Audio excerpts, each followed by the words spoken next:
Hi everybody, welcome to the Lot Pod, the Leeds Rhinos Lot 17-8 podcast, kindly sponsored by ACD&B, who are a branding and creative design agency based in Farsley, Leeds. They create standout brands.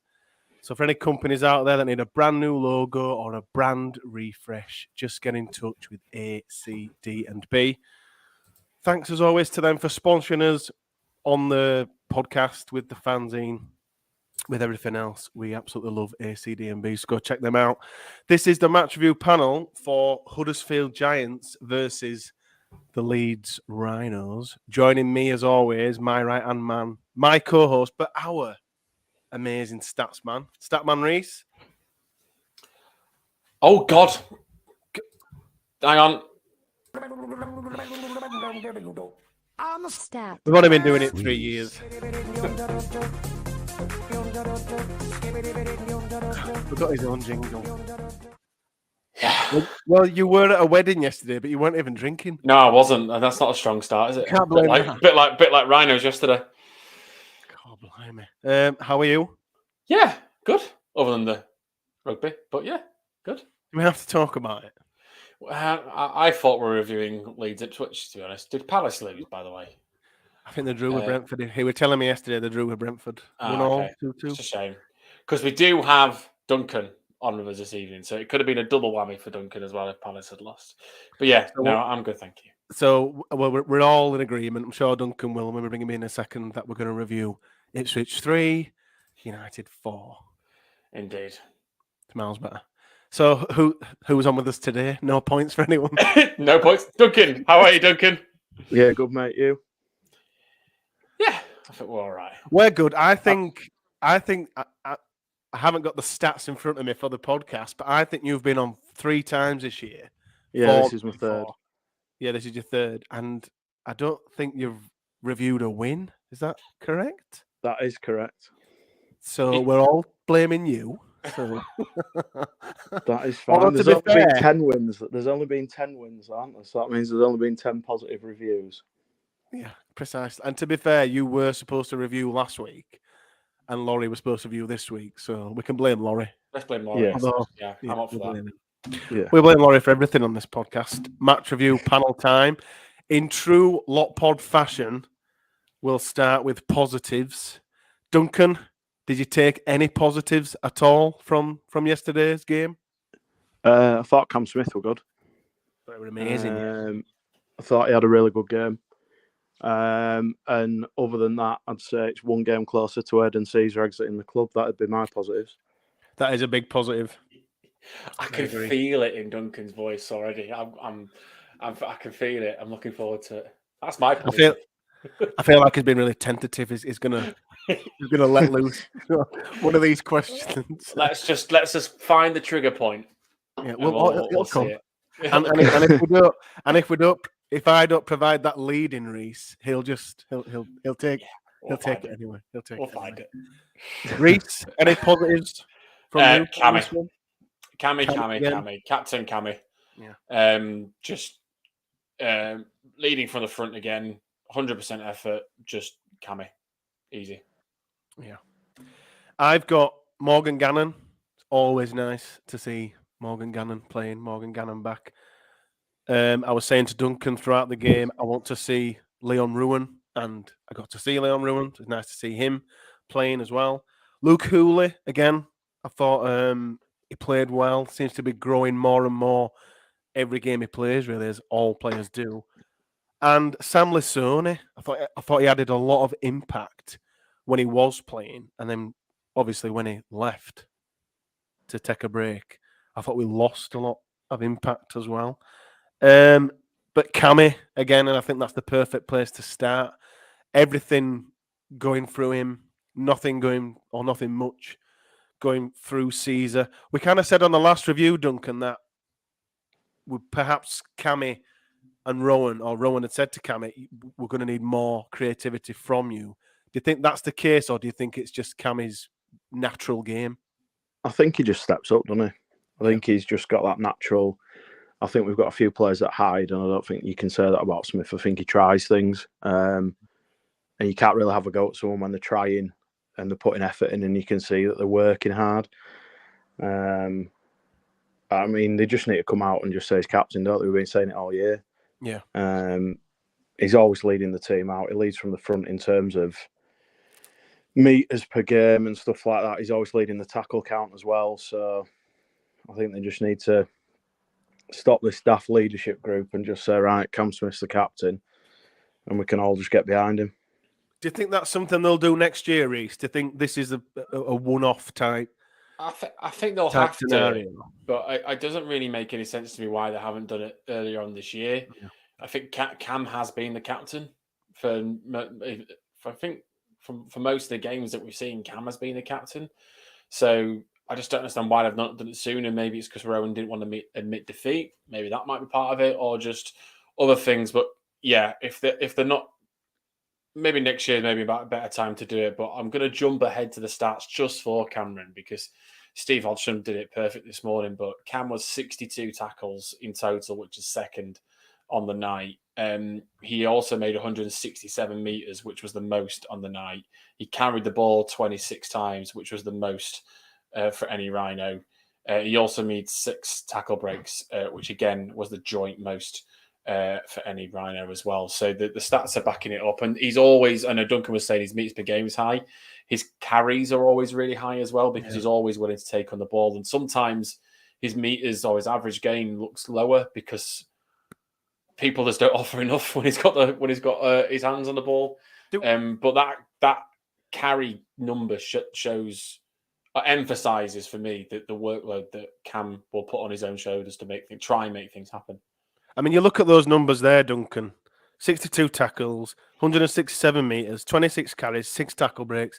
Imagine Cammy with two decent halfbacks behind him. Imagine him with one. He had one yesterday. Well, we've seen it on occasion when one of the halfbacks has played well, how good it can just link up and how good it can work. Yeah, but he probably wouldn't have to do as much, would he, Duncan? No, I think that's the thing. I think yesterday, like I was thinking about the game last night, being quite angry. But that's so out of character. But when you think about the game, like a lot of our creativity came from the middles, from our forward pack. It was kind of like waiting for a break from a Walters, Lasoni, or a Smith, and then getting on the end of it. Every time we tried to do a shift play, it ended up going above someone's head or to the feet. I think we bombed a 2-on-none when Caesar threw it wide to Hooley and just hit his toes. Yeah. We just seem inept when it comes to trying to create anything, especially when we have a attack like 5 tackles on the opponent's line in their 20.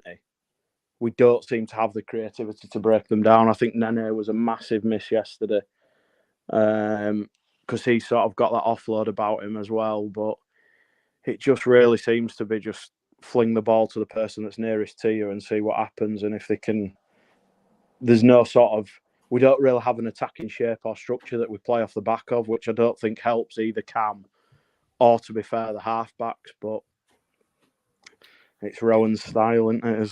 It's really interesting you say that, Duncan, because when I was at the wedding yesterday, snuck off to the toilet with 10 minutes to go and was listening to it on the radio because that's who I am. And the commentator on the night was saying he couldn't believe how I think it was about 10 minutes to go. Couldn't believe how narrow we were. And in terms of our options in attack, it was just really, really narrow. We weren't really operating. And they were saying maybe it's because we thought they were weak in the middle or tied in the middle. Now, I know you two were there. But that also, to me, says there's a lack of creativity and a lack of structure as well. What did you make, Duncan, when the team was announced and it was Reece Martin at halfback? What did you make of that decision? No, it's ludicrous, isn't it, to be fair? So you're saying Jack Sinfield should have got a game there? Well, as long as Morgan Gannon and Reece Martin's arse points south, they're not halfbacks. So why do you have an halfback in Jack Sinfield who we want to carry the can for 2 or 3 years as a 7? Why are we not just getting him in now? Yeah, I don't see any sense behind it. There's nothing. It's screaming out, we've got an half-back. He's too good to play in the academy and he's too good to play in the reserves, so give him a shot. We've nothing to lose. So why, Reece, why if there's space there... Oh, first of all, sorry, let me go back to my initial question to Duncan, Reece. What did you make of Reece at half-back? Reece? Baffling, I think, for me. You know, I've said that I don't think Sinfield is ready, and I was quite happy to see the season out of Corey in a half-back with Caesar for consistency. But if Johnson's not available, the next man up is quite clearly Sinfield. So I couldn't quite believe that he was playing in the reserves on the Friday, or under 18s, was it on Friday night? Yeah. Was it under 18s? Under 18s, wasn't it? 18. So, yeah. Yeah, and it was like, it's not even the reserves at under 18s. And it was a bit baffling. And it, you know, from the outside looking in, without really an explanation, it almost feels like Rowan doesn't have confidence in him yet. He doesn't. And I mean, the fact that he's put Reece Martin at halfback before Sinfield, I don't know where Jack now is in the pecking order. Even though we've got one halfback at the club, Jack, and I don't know, perhaps I'm looking too much into it, but I can only feel now that his confidence is starting to get hit now. Well, would it affect you as a young player? It absolutely would. And I'd be going, what are we doing wrong here? Rowan can say, to me, I'd be looking, Rowan can address it, and I don't know how he is or how the club are, but to me, I'd be saying, am I even fancied here? You know, you're pushing Morgan Gannon in there. I know he hadn't played there for a while, but it's always been an idea of Rowan's. And now Corey Johnson's going in there, and now Reece Martin, where I'm a young halfback in Jack Sinfield, fit. Everybody wants to see me play, but I'm not playing. So in terms of the pecking order now, and that's with one halfback at the club. I would have thought the only other reasonable solution to a halfback issue on Sunday was to play Cam in the halves and then just use a 13 as a prop. That I felt would have made a bit more sense in that with maybe with Sinfield on the bench to rotate it out a bit to give Cam a break. But yeah, the Martin bit. It's no offense to Martin. You know, Martin's he's awesome. He's amazing. He's 100th appearance on Sunday for Leeds, and plays for the badge. And he's been put in a position where he's been told to play, but I didn't think it was the right decision for Sinfield, or even I'd rather have Cammy there.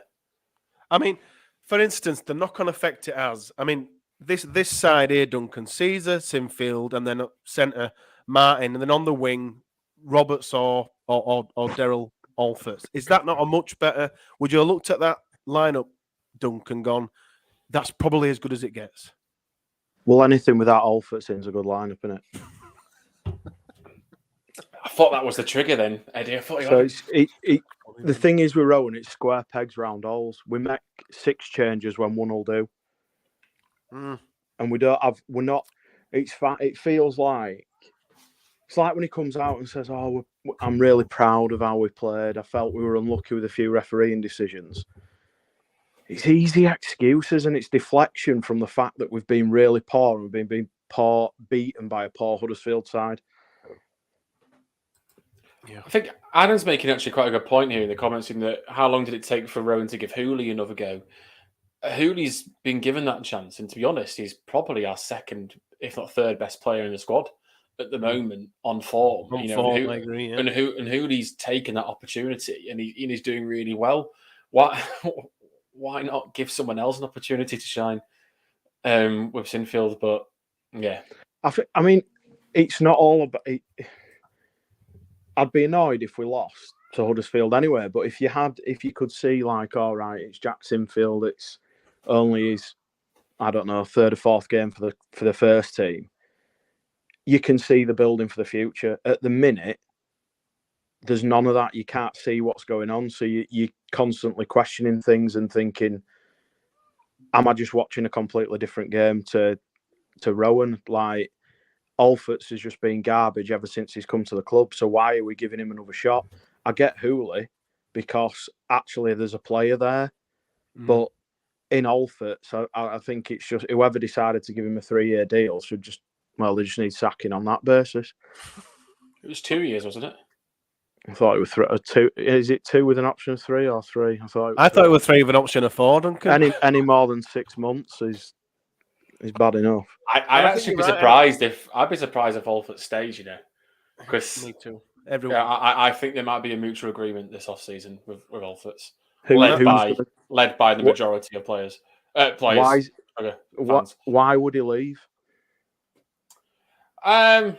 True. Who else is going to attack him? Fev. Does he get into Fev's team?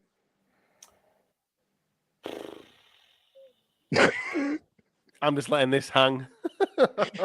I know. I was like, "Come on, help me out." Don't know. No, I think Duncan makes a great point about Sinfield, and it's something that I mentioned on a couple of podcasts ago about how if Rowan does throw in Corey Johnson and Gannon and Sinfield, and in that kind of there is no one else but here are the kids type thing, then straight away everyone's like, well, there's no other play can do. And someone said in our YouTube live chat, have to forgive me, if now isn't the time for Jack Sinfield, then when is? You know, we're coming towards the end of the year.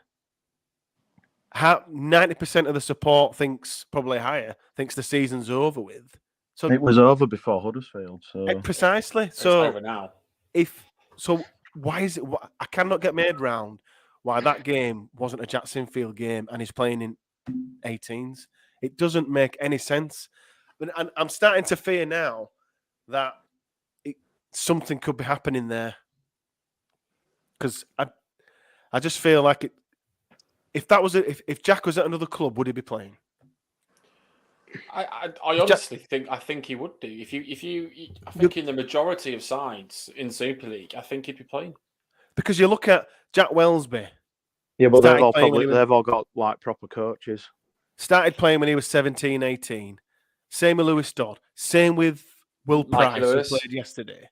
Michael, all these other players who are either playing internationally, moving to the NRL, or some of the best young halves, fullbacks in Super League, all started playing the game at 17, 18.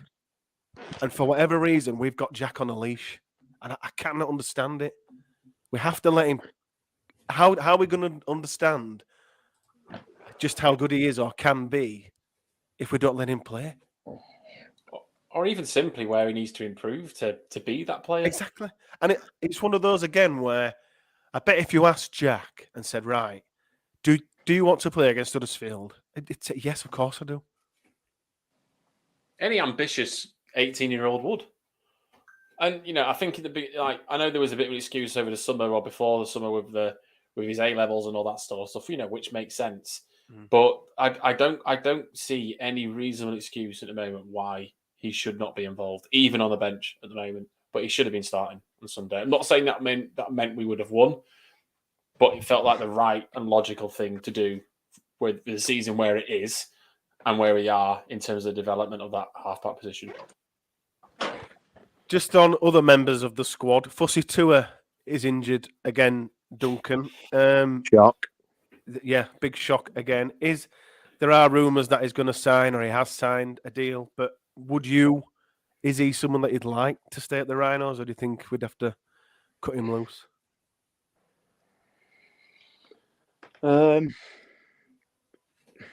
Recruitment for next year worries me because I think we're still in a situation where we're going to have an awful lot of players that need replacing or that you could replace. Fussy Tua, when he's on the field, I've no problem with him, but it's getting him on the field. And we failed over the 2 years to get him on the field. So what's going to change if he gets another contract? Yeah. He's still going to be a big earner. He's still going to be taking up a quota spot. The quota spots you need to get on the field. And we've struggled with it. And it's like when you look at the club and there's rumours about Fussy Tua, and then they've signed Donaldson up to another year. It's Lucky like, us. what are we playing at? I don't mean to bag James Donaldson, but I do. He's crap. If James Donaldson left Leeds Rhinos, Reese, Duncan, everyone in our YouTube live chat, where would he land? I don't think a Super League team would sign him. He'd be in the Championship. So why did we re-sign him? Because he's a good lad. And people I don't want to bag Donaldson because he when he's on the pitch he gives 100%. He, despite his size, he's obviously a good player in the changing rooms. He's committed. He's got a lot of appearances for the club. But everything that you've just mentioned there, Reese, are they not just? Would you go in for a playoff game or a grand final? Have James Donaldson in your 17 and think I want him in my 17? No, you wouldn't. No, because he's garbage. I'm not. Of course, I completely agree, Duncan. But I'm just saying that it's a shame to have a conversation like this because I think Donaldson's is a really good bloke that's played a lot for Rhinos and has given a lot and committed. Yeah, but I agree with you, and it's that whole thing of he does like you say, you can't question his commitment. He will try, but it's not the direction where I want the club to be going. For 20, I could try run a marathon. It wouldn't mean I'd be any good at doing it. Oh God, he tries. No, but it's not that. He tries. It's a blooming low bar. He is also a very cheap option on the salary cap as well. I know again that shouldn't be. But it's not, is it? It's not. It's a first team. It's a first team contract. Mm. That money you could hear me out here. You could get rid of James Donaldson, right? You could get rid of Daryl Alforts. You could give the money to Sam Walters, and you could promote Alfie Edgell and Leon Ruin, and you wouldn't miss anything. But then you've also got Joe Gibbons as well coming up through, and Tom Nicholson-Watson as well. So that's the other bit for me is that there are kids developing in that line that are ready to fill that gap. I just don't think as a back row, it's not a position we need, and I feel it's just a cheap option, and I feel it's. We lowballed Sam Walters and he's gone to Wigan. And yet again yesterday, we moved him into the back row from prop. He did 80 minutes. And great ball for Hooley back inside for the try. Great pass for the first try for us from Hooley. We haven't. I don't get where the recruitment is. There's something drastically wrong at the club to let him just walk away from the club and then re-sign James Donaldson. Just going back to the original question on Fussy, I completely agree. I agree with you, Duncan, but we did go on a tangent as we always do. But I just want to throw my two penny in on Fussy as well, and I completely agree with what Duncan said. When he's on the field, I love him. I actually really like Fussy on the pitch. I think he adds so much to the side when he's fit and on the pitch. But the problem is his injury record is dire. And I hope if he can get it sorted, we said this at the beginning of the season, if he can get it sorted and get a full year out of him, he's an absolute asset for the side. But it just, again, when he's not in the side, I think we're a different team, and we can't rely on him at the moment. If you can't rely on someone, should you re-sign him? No. No, but again, I fall back to Duncan's point is that I'm not sure I have the confidence in the recruitment to backfill in the market. So is it more the feeling of we have other areas that we're trying to fill and we can't also? For me, it's a feeling of we've left it too late for recruitment.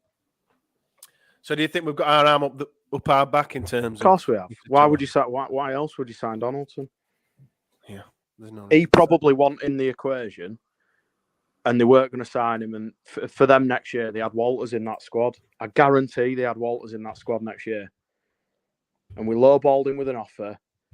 His agent wanted to test the market, and then they've thought, I won't swear, all right, we've lowballed him, and a team's come in and offered him more money. Now everyone will say, oh, well, yeah, but that happens in sport. Yeah, it does. But no other team in Super League loses one of their brightest young talents that they've nurtured through the academy coming into the prime of their career to a rival. It just doesn't happen.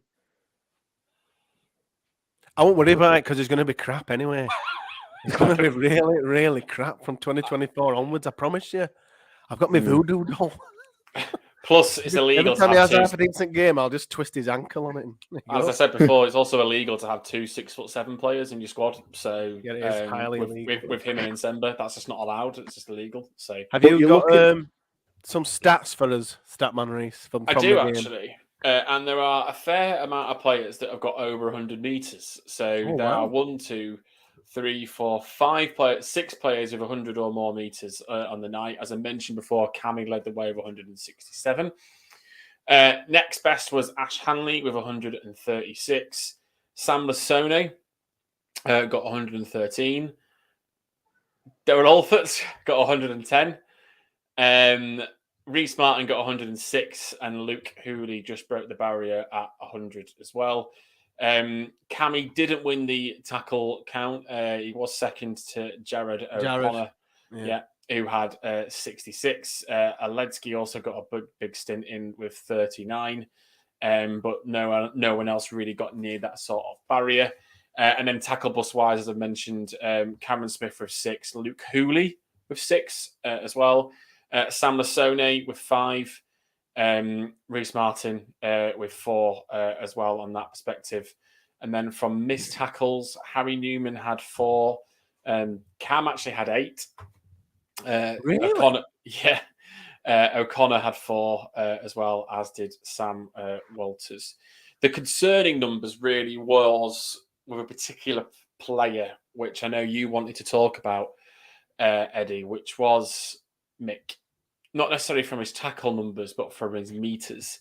So Mick carried the ball for made 8 carries for 43 meters, which was an average gain of 5 meters or 5 point something per carry.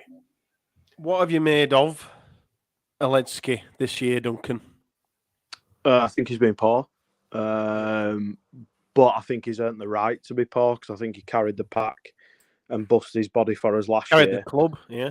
And I think we're probably paying the price this year. He then went and played in the World Cup. Didn't get his operation till after the World Cup. Then didn't get a pre-season, and you can see something's not quite there. He's not at the level he set last year, but I don't think it's anything other than it's carried over from this injury that he was carrying in and he's had the operation on. I don't think it's anything where we need to be going, oh, we need to get rid or we need to seriously sit down with Aledzki or anything like that.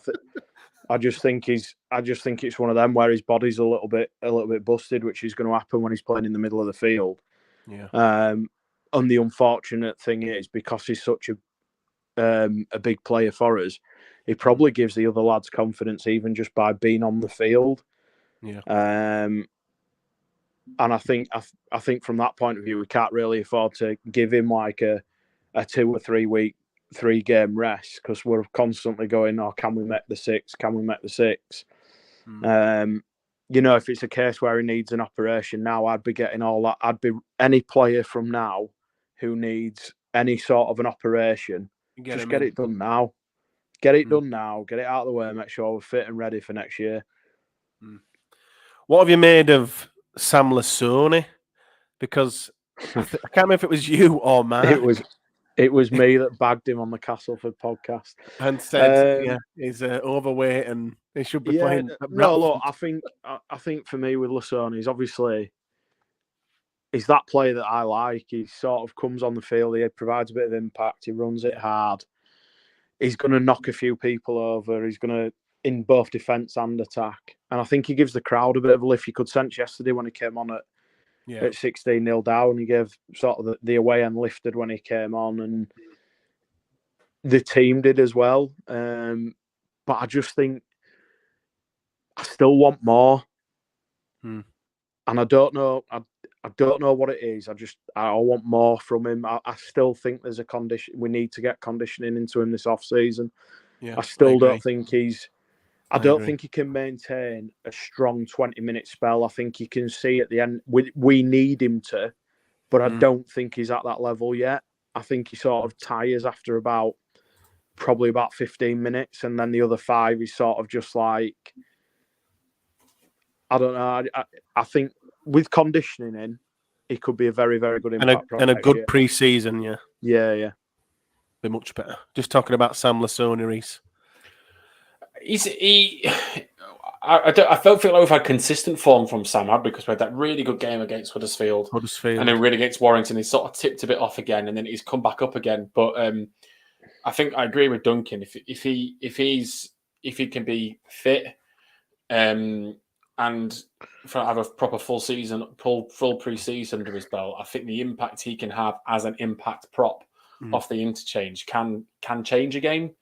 And I think that's something that we've lacked. And I think it's a shame in that Aledzki's form this year has been below his high standards and the standards that we expect of him. But I see Aledzki and Holroyd are a brilliant starting prop pair, but the Sone can change anything up. And his ability, he's got good hands, he's got a good offload. So, yeah, it's good to see him get back in form again. But I like Duncan says, hopefully with a full pre-season under his belt, we might see a bit more from him. There's a player in there, without a doubt. Does. And a great chant as well. And a great chant. And also, he's a bit more active on Twitter than other players as well. He is. Which is a nice little segue, isn't it? If we're talking about that. Controversy. Well, I think the one... is it Nakama or Nagama? Nagama. It was a try. It was given. It was a try. The drop goal, Duncan, we couldn't have been in a better position. We were directly behind the sticks. We both said initially, as soon as Jake Connor took it, that he missed by, I think you said at least 10 meters. I just think this whole... do these drop goals, are they converted, do they miss? I just find the whole thing so amateur for the whole sport that we can't confirm nor deny whether a drop goal went over. Did you say 10 metres it went wide by, Duncan? Well, it went into the next block, didn't it? He hooked it so far wide. It didn't even... I think the telling thing about this is that it's not on the highlights. It's not on the official highlights. It's tucked away in Huddersfield's highlights. It's in Huddersfield's highlights, but it's not in Sky's highlights. Which I turned away and more... started talking to you, Lottie, and I was like, and then I saw the fireworks, like the flames going off on side at pitch. I was like, "What's going on?" And then you just went, "He's giving it." I'm like, "What?" I mean, Kaylee's making a really good point in the chat. This is why you need video refs in every game, and hopefully this new Sky TV deal. I know some of us were not happy with it, but hopefully that would mean we have video ref in every game. What I want to say about this, I don't think we lost because of the referee. We got the ball in front of the post with it about 8 minutes out, and we did a forward pass. We didn't take our chances. We weren't executing. And let's not become like those whining bastards at Salford or St Helens where we start clipping shit and put it all over Twitter because we didn't.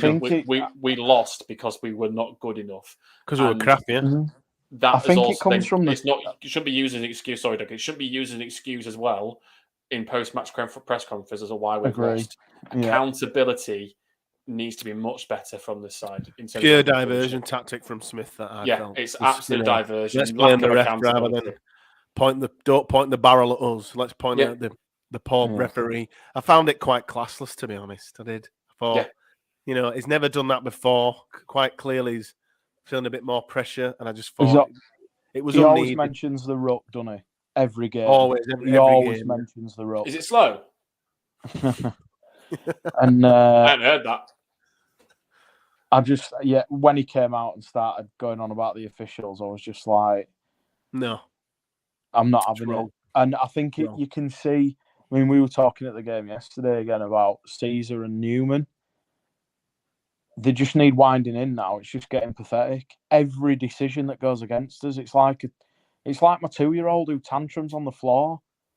It's just pathetic. Just stop doing it. He's giving a decision. Just walk away and get on with it.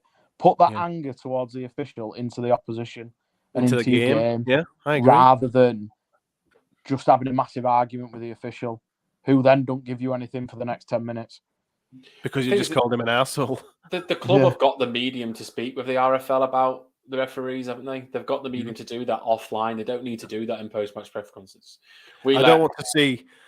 Oh, carry on, Rhys. So we let 2 really easy tries. Obviously, the one with Ash getting pushed out of the way, I think that's debatable. I think even with video ref, I think that'd probably be given because even if he looks slightly up at the ball, they'll say he's competing for it. So I didn't think there was anything wrong with that.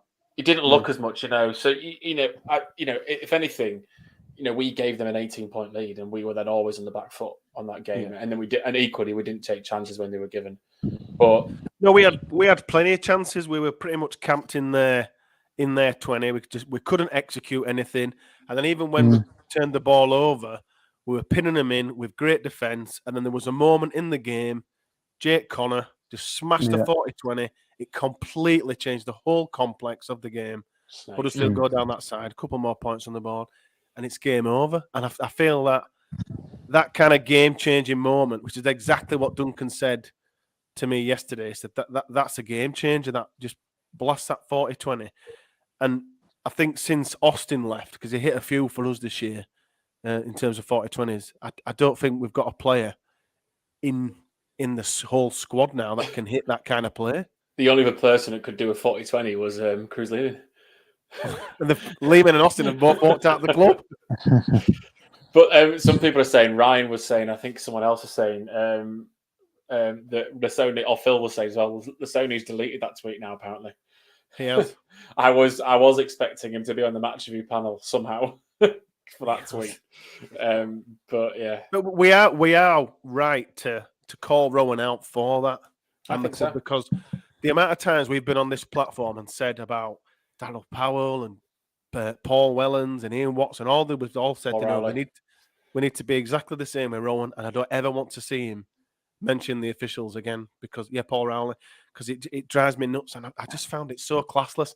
And I didn't think he were like that, because usually he's really boring and just says the same things over and over after the games. In fact, like we said before, apart from we're proud. When he was the ruck speed, proud and all that lot. Anything else from this one before we choose man of the match? I think maybe Luke. I mean, I know we haven't talked about Luke in general, but I think another good game for Luke Hooley, who is really starting to prove his worth now. Like, as Duncan said, I think there's definitely a player in Luke Hooley. No. And it wouldn't surprise me if other teams might start looking at him. That we might come on to this in a second with our latest signing, but I do wonder where he feels he fits in the squad now. Oh, yeah. That's a good depending on the plans at halfback. But I think Luke is really showing to be a useful squad option. And, was it 2 tries now in 3 games? He's getting assists. Tackle. I've got a lot of time for him, actually. I don't know what you think, Duncan, but I think he's a confidence player. I think when he first, I can't remember who was his first game back against. Is it? He looked very nervous anyway. It was at Headingley and he looked really nervous. Lee. And he kicked Lee. Yes, Lee. And he kicked a ball out on the full, didn't he? And he looked a little bit shaky, sort of. And the team, it looked as if the team didn't have confidence in him as well, in terms of giving him the ball. Whereas now it feels like the only person I was worried about yesterday under a high ball was Alford. It wasn't. There was no Hooley dealt with every single kick that was put through, whether it was on the ground, in the air, no matter how many people were chasing down on him. He dealt with everything. And I feel there's a player there that we can work with and coach, and we can turn him into. I'm not saying we can turn him into like a starting fullback, but we can certainly turn him into a useful squad player that can be the next an option as a back to come in, or maybe something on the bench to give you just a little extra option. Yeah, I think he's more of the type of player that we need. Like I've said, I feel like I've been saying it for years now about the lack of depth at half-back, and we need that similar depth at full-back as well. Yeah, in those spine positions. Yeah, exactly. And Luke is exactly the type of player that we need. And almost, and I kind of agree with what Ray said, that there could be a couple of clubs kind of looking at him as if to say, if he's not going to get a game at Leeds or as much game time as he likes, now we've signed a new player that we're going to mention in a moment, maybe other clubs will look at him and say, "We'll take him. We'll give him a shot." Man of the match. Is this a stupid question, Duncan? Cam Smith. Do you agree with that, Reese? Steve Sass is in full float. Cammy back with a bang again. Man of the match. Moving on to recruitment. It's our favourite topic. By the way, that's what we've just done pretty much. Every time we get beat, we like to talk about the squad and what we're going to put around. But everyone's used to that anyway. There's no point talking about. But we actually have an actual signing to talk about this time. We do, rather than just something pie in the sky. Like, going, why don't we just go out and sign Ryan Pappenhaus? We have signed a new player, Lucky Miller, from Newcastle Knights, has been confirmed. He is a 29-year-old fullback. He's signed on a 3-year deal. He's a former Rugby Sevens player. He's played in the NRL for Cronulla and Newcastle Knights. 18 appearances in the NRL, 5 tries, 23 goals. This is kind of the player, Reese, that we spoke about on our transfer special, that kind of 18 to 20 to 30 NRL appearances, mid to late 20s, that's available. Has this signing whet your appetite? I don't think it's a mouth-watering signing. I think for someone of his age, I would have liked someone to have a bit more NRL experience. But he's got good rugby experience. Obviously, he's got what looks to be electric pace from the YouTube scouting that I have been doing. That's because obviously I could do a compilation of factual, me and Duncan could do it from our rugby union days, and you could sign us up straight away. But I think he's got electric pace, great feet. I'm a bit nervous about his defence because there is a certain clip that you may see from one of the NRL rounds this year. But I think it's an improvement, and I think it's a step in the right direction. But I also think it's probably the standard of NRL recruit that you can probably get now. I think I would probably hope for a bit higher, a bit more experienced. But I think that pace from fullback will be exciting if we can make it work. What do you make of it, Duncan? I think it's what we need. I don't think we've got electric pace, have we, in the team? I don't think we've got that one player who. I don't think when we met that break, we've got, players queuing up, and I think to have a one in Miller who will be supporting down the middle of the field, because that's his game. He'll get on the end of stuff, and I think it's what we need. He's only made 18. What was it? 18 NRL appearances. You say this season? Yeah. No, not this season. In total, is it? 18 in total, 5 tries, 23 goals. But to be fair, he was at full-back when they were trying Caelan Ponga at 6. Yeah. And then they moved Caelan Ponga back to 1, and that's when Lockie Miller came out of the squad. So, if you're talking between... If you get replaced by Ponga, it's quite a good level, isn't it? Yeah. And he was one of the better players for the Knights at the start of the season. There is that clip that Reese mentioned against Manly where he lets the guy score. But then in the week after, he holds someone up over the line. So I don't think I just think it's one of them what the F moments. But I think for us as a sign, I think it's what we need. It's one of the positions we need. We now need to go out and get 2 halfbacks. So my question to you, Eddie, as a result of this signing, once you say you're bidding in, is he the starting fullback? Without a doubt. So what happens with the current number 1? Jersey and person. Utility. Because Adam's saying, Adam in the comments is now saying, are you happy potentially with Myler wearing a 6 or 7 shirt? No, absolutely not. Not at all. The absolute best for Richie next year is backup, like utility between, 14 shirt to kind of come on and play fullback or emergency halfback. Duncan mentions there, first of all, Lucky Miller, speed personified, speed kills. You look at the players that have recently come on from the NRL, who are pure speed and speedsters, and they are awesome. Dufty, Field, French, all excuse me, all three of them speed kills, and Lackey Miller is going to do that, and he's going to be that kind of player who I think he's going to kill the league. To be honest, I think he's going to destroy Super League. I think he's going to eat it up in that kind of Ben Barber mold. I think he's going to be that good.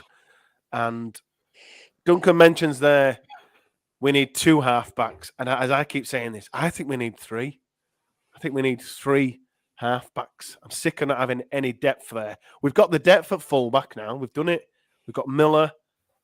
My 3 have been Miller, Hooley, then Myler. I think Myler has to drop behind Hooley now because Hooley's younger. Richie's only got, I think, 20. He's 24 his last year. Next year, yeah. So, and he's not going to get a new deal off the back of that. So Richie would very much be that older utility type for me. Would you agree with that, Duncan? Yeah. Putting it mildly. Yeah, I'll probably. Yeah, I won't have him. I think he'd be all right coming off. He'd be all right coming off the bench. I'd like to see his sign a backup 9, but if they can't get that over the line, then having him off the bench won't be a disaster. But I don't want to see him in a starting shirt. Something that this Miller signing has it's given me a lot of confidence. This because on our transfer special, we did kind of speak about this type of player, like I mentioned earlier. But what fills me, well, not fills me, but gives me more confidence in terms of the Rhinos recruitment for 2024 is Miller had 2 years left on his NRL deal. So he was in he could have sat at the nights and he was kind of in and out of the team between Ponga and himself playing. So does that give you confidence, Reese, in terms of us looking for 2, 3, 4, 5, 6, 7, 8 halfbacks? I think you're right. It shows ambition, and I suppose what we don't know is we don't know the background details. We don't know if Lucky's agent has come over and said, "Look, he wants out," or I think it very much relies on the personal situation. But Leeds have had to come over some stumbling blocks in this. Mm-hmm. Very rare to see someone get released with 2 years left on a deal. Sometimes, normally 1 you would see. But at least it shows that the net is wider than I probably would have feared in terms of the capability that we would get. But also, Lackey wasn't a starter, and he would have been looking for regular or footy, as they call it over there. So does that open the net for the halfback pool? Maybe. I'm not quite as confident as you maybe appear as yet because it's only 1, and we've got about 7 more signings yet to go. How do you feel, Duncan? Has it given you any more confidence in terms of recruitment and signing a couple of halfbacks? No, because our recruitment's been poor for about 5 years. But this is a positive signing. It is, but we get 1 right and then we get 3 wrong, don't we? Maybe not this time. I think one of the things that you said earlier about Lackey, and I think we've seen it a bit from Myler, is that Myler has made the odd break this year, but he doesn't have the pace or the stamina to do it. He's always have to pass it to Nene or yeah. He said the one that screams out is fine, to was, as long as we score. Yeah, the one that screams out to was Catalan, where the kick came through, and he made the break, and he, like any other fullback in the league, would have gone 100 metres, but Richie went, nah, there's Nene. But something that's lacked, I think, this year is that ability to be on the shoulder. And I think Nene and Newman as centres are people that can break the line and call. And Cammy's been doing it as well from loose. Yeah. But if, as Duncan was saying, if Lackey can get on the end of some of these passes on the shoulder, as soon as he gets touched that ball with that pace, you're through. You've seen it with Field. It doesn't, when he played against us the other week, it's only a little step it took to beat one player, and he's made 40 metres and you're on the front foot. Yeah. So I think it's a step in the right direction. We just need to see a lot more of it. I think that relationship you mentioned Cammy there. I think the relationship between Cammy and Miller is going to be dynamite on that inside ball. It's always going to be on Cammy's shoulder, waiting for the offload. And like you said, the second he has that break, there's not going to be many, if any, that can hunt him down. And he's going to be a try-scoring machine. I can assure you. Didn't we say the same thing about Fussatua? Yeah, I said Fussy 2 was going to score 35 tries in a season. Are you laughing? There's still time if we resign. I also said it's going to be the Huddersfield versus Leeds grand final. Now, I don't think Huddersfield. I put Huddersfield league leaders. I don't think Huddersfield are going to get there this year, but No, so I don't. I might have got. I think I got that half of the grand final wrong. We play Hull next. Hull away. We'll move on to a bit of a preview for this one. Squad changes, Duncan. Would you like to see any changes for this one? I would, but he won't make any, will he? But what would you like to see? Caesar never wear a shirt again. So who plays in the halves then?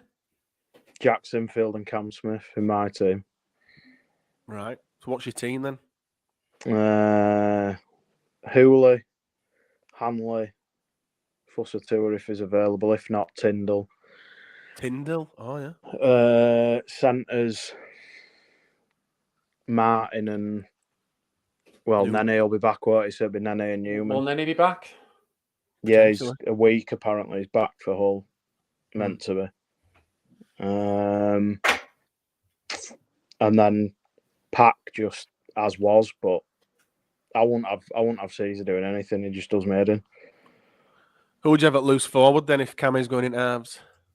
Probably do what Reece said and stick a prop there. You could stick Walters there. Walters won't be a bad shout. He's got decent hands. He won't let you down. Yeah, something along those lines. And then Bentley won't be there, will he? Bentley won't be there, no. So Martin and Gannon in the second row. It'll probably be Gannon and Caesar at 6 and 7. Any changes, Reece? Not Gannon at fucking 6. Sorry, Josh. I think the glaringly obvious change. If Nene's back, then Nene goes straight in. Yeah. If Fussy's back, he goes straight in.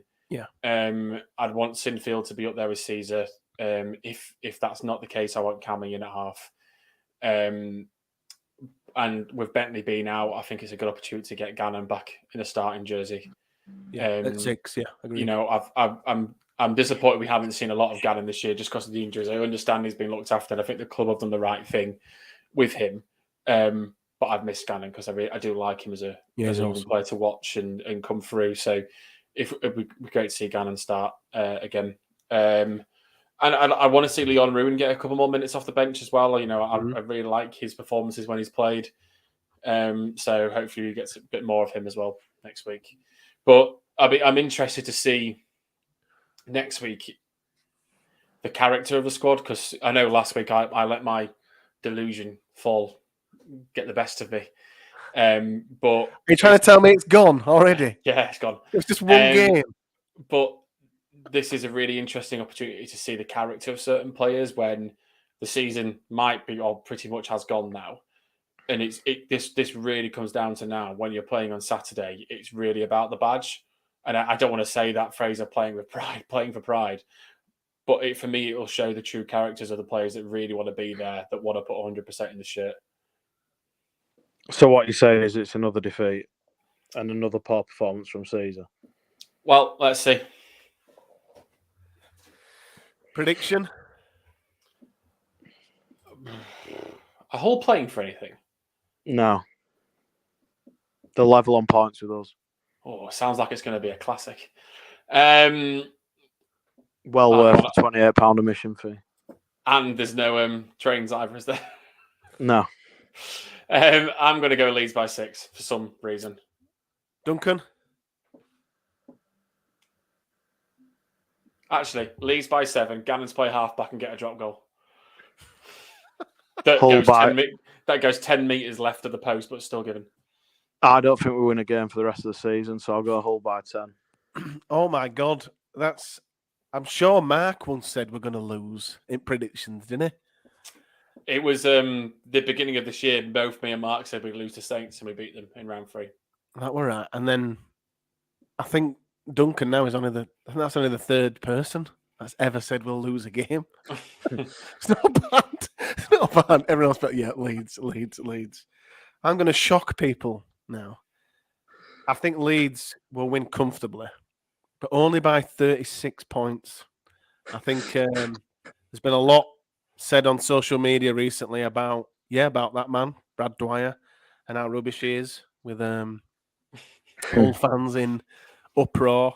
I know Duncan can't speak about Brad Dwyer because he gets That's how choked Duncan up. eventually went to sleep last night. He was just He gets reading really tweets. choked up. He was really angry, and then he just went on all Twitter and went, "Oh, that made me feel better." And they're off like a light. Leeds by 36. I'm going to say. Duncan, thank you as always. Reese, No worries. thank you as always. And we will be back on Wednesday when we have a Lot Pod special with Gary Mercer. We'll see you then. Take care.